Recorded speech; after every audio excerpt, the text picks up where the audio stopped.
Bismillahirrahmanirrahim. Assalamualaikum warahmatullahi wabarakatuh. Perkenalkan, nama saya Nur Hikmah R, kelas 12 NIA 3. Di sini saya akan menjelaskan materi tentang prakarya bab 2, yaitu wirausaha rekayasa jasa profesi dan profesionalisme. Perencanaan usaha jasa profesi dan profesionalisme. Perencanaan usaha jasa diawali dengan membangun visi dan menetapkan cita-cita setelah mengenali potensi atau kekuatan diri, mengarahkan dan berupaya membangun potensi tersebut. Sedangkan profesional adalah orang yang berprofesi mempromosikan keahlian tertentu sebagai kegiatan pokok untuk dapat nafkah hidup. Ciri-ciri profesional diantaranya: yang pertama, terus-menerus mengembangkan ilmu dan keahlian. Yang kedua, memiliki keahlian khusus dengan latar belakang pendidikan tertentu. Yang ketiga, mandiri atau independen.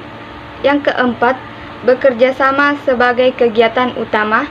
Yang kelima, cara kerja tertib dan bertanggung jawab. Yang keenam, berorientasi pada pelayanan, mengabdi kepentingan umum.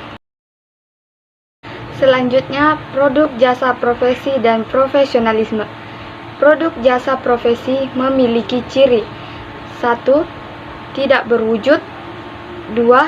Tidak dapat dipisahkan dari sumbernya. 3. Daya tahan yang tergantung permintaan.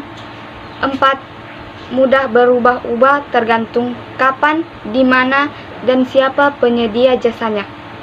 Contoh jasa profesi yang dapat kita jumpai dalam kehidupan sehari-hari adalah jasa penyedia menu makanan pada usia balita, dilengkapi dengan informasi gizi, dengan kreasi dibentuk boneka macam bentuk bunga atau kartun yang menjadi kesukaan anak usia balita.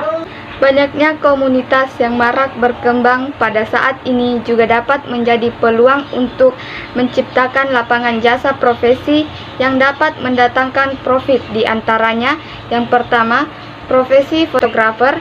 Yang kedua, kameramen. Yang ketiga, driver. Yang keempat, desainer pakaian. Yang kelima, setter. Yang keenam, penyiar radio televisi. Yang ketujuh, sablon. Yang kedelapan, kartunis. Yang kesembilan, animator. Usaha jasa yang berbasis pelanggan adalah jasa yang dibuat atas dasar sasaran layanan pasar dan variabel yang berpengaruh signifikan atas penggunaan jasa dan pelanggan.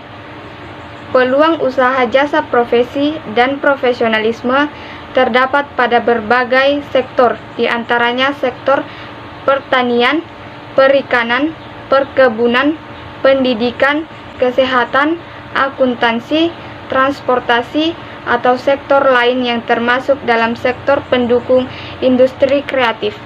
Perkembangan industri kreatif atau kreatif industri dapat membawa arena baru untuk terus meningkatkan kreativitas dan inovatif bagi sumber daya manusia yang ada. Kekuatan industri kreatif saat ini diantaranya industri kreatif berbasis teknologi digital atau disebut dengan digital company. Industri kreatif digital terdapat games, education, musik, animation, software, sosial media. Sumber daya yang dibutuhkan dalam usaha jasa profesi dan profesionalisme. Sumber daya manusia sebagai usaha jasa profesi dan profesionalisme harus memiliki persyaratan-persyaratan yang disesuaikan dengan sektor yang membutuhkan jasa tersebut.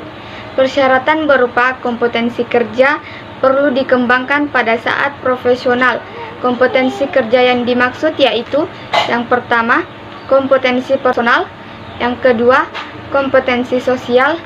Yang ketiga, kompetensi teknik. Yang keempat, kompetensi metodologi. Keterampilan bekerja yang dikembangkan oleh seorang profesional meliputi: yang pertama, komunikasi. Yang kedua, teamwork. Yang ketiga, problem solving. Yang keempat, inisiatif dan enterprise. Yang kelima, self management. Yang keenam, belajar. Yang ketujuh, teknologi. Selanjutnya, Potensi produk jasa daerah. Jasa profesi berkembang tergantung wilayah setempat, di mana masyarakat membutuhkan layanan jasa tersebut, di antaranya yang pertama, wilayah industri, yang kedua, wilayah perdagangan, yang ketiga, wilayah permukiman, yang keempat, wilayah perwisataan, yang kelima, wilayah pertanian, yang keenam, wilayah peternakan dan perkebunan, yang ketujuh, wilayah pendidikan. Selanjutnya, proses produksi.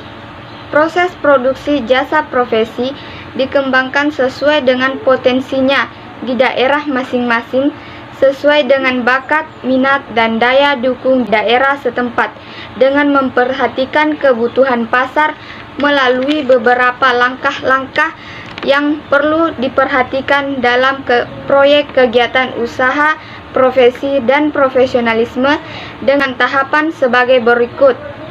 Informasi proyek meliputi: yang pertama, simulasi profesi di mana Anda bekerja; yang kedua, bagaimana situasi yang ada; yang ketiga, pelanggan yang membutuhkan; yang keempat, tugas yang diberikan pelanggan; yang kelima, pelaksanaan tugas; yang keenam, jargon; yang ketujuh, pendidikan baik formal maupun non-formal dan pekerjaan yang mendukung profesi; yang kedelapan, perorganisasian; yang kesembilan, penyelesaian proyek dan lampiran. Selanjutnya, langkah-langkah berikut adalah sebagai salah satu informasi dalam mengembangkan jasa profesi sebagai seorang arsitek. Karya arsitek sampai terwujud sebelum dilakukan melalui beberapa tahapan, di antaranya yang pertama, pengelolaan data diri pengguna jasa sampai diperoleh konsep usulan desain; yang kedua, perancangan; yang ketiga, pengembangan rancangan; yang keempat, gambar kerja dibuat sebagai acuan dalam pelaksanaan; yang kelima, penyiapan rencana; yang keenam, peninjauan waktu pelaksanaan. Selanjutnya, perhitungan harga jual produk jasa. Metode penetapan harga produk secara teori dapat dilakukan dengan 3 pendekatan, yaitu yang pertama, pendekatan permintaan dan penawaran; yang kedua, pendekatan biaya; yang ketiga, pendekatan pasar.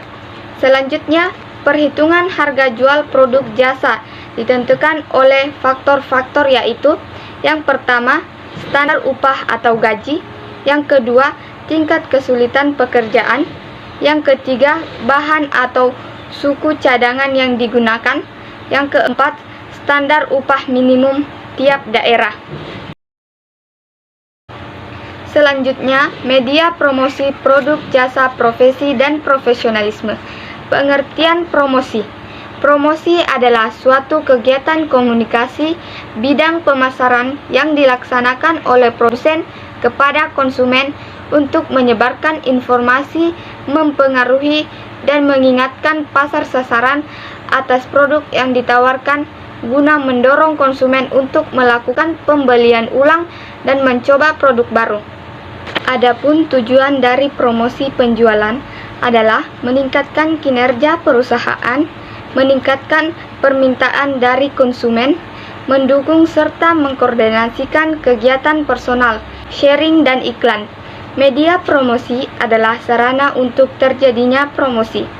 Strategi promosi melalui antara lain adalah yang pertama, website; yang kedua, berbagi gambar melalui Pinterest; yang ketiga, aktif di media sosial; yang keempat, membuat vlog tentang produk; dan yang kelima, jaringan sesama bisnis.